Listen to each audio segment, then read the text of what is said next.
To fix the unable to go online issue in the Uber driver app, start by checking your internet connection, as a stable connection is required to use the app. Ensure your phone is connected to a strong and reliable network, either Wi-Fi or cellular data. If you are using cellular data, try switching to a different network mode or restarting your phone to resolve any connectivity issues.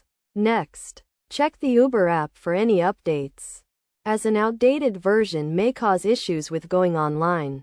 Open the App Store on your phone, search for the Uber driver app, and install any available updates.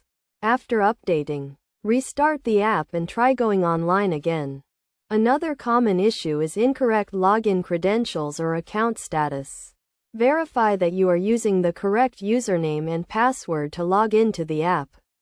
If you are still having trouble, try resetting your password or contacting Uber support for assistance.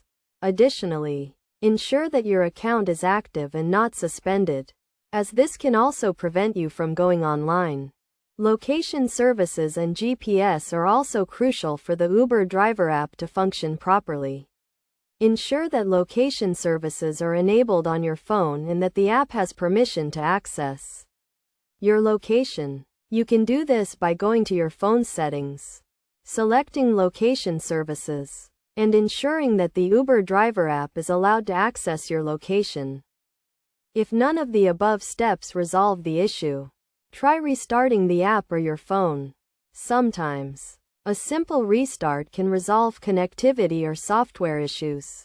If you are still having trouble, contact Uber support for further assistance, as they can provide more specific guidance and help resolve the issue.